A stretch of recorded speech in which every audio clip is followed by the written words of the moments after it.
Today, we are gathered here again for the fourth time. Today, we are focusing on entrepreneurship. Entrepreneurship means to our local negosyo, pangkabuhayan.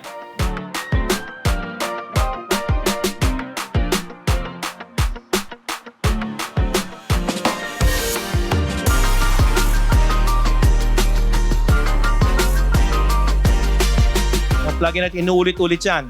Hindi tayo korporasyon. Nagnenegosyo tayo, but may puso.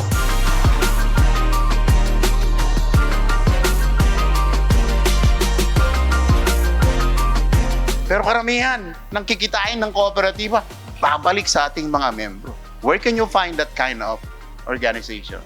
We earn what we get. That's the beauty of cooperatives.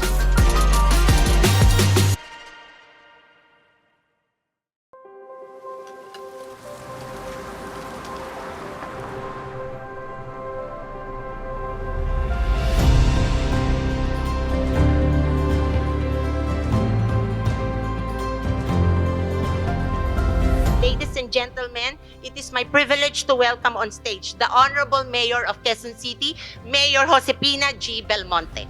Ngayong International Year of Cooperatives, tinatawag tayo na pagtibayin ng ating panata na itaguyod ang isang ekonomiya na mas inklusibo at nakatuon sa tao.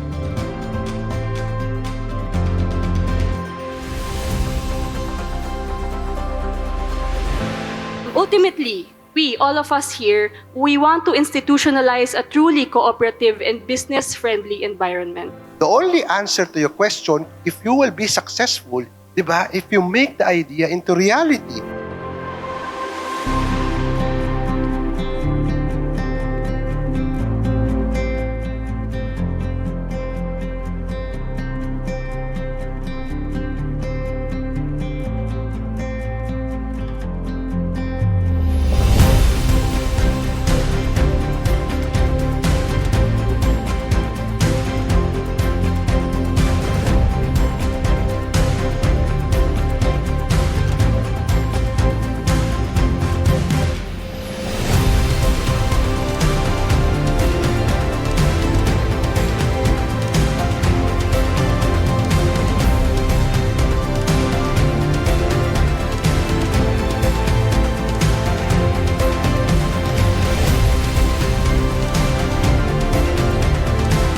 Sabi nga namin sa Quezon City, kasama dapat ang lahat sa pag-unlad. Kakampi at katuwang ninyo po ang aming pamahalaang lungsod sa pagtutupad ng pangarap po ninyong lahat.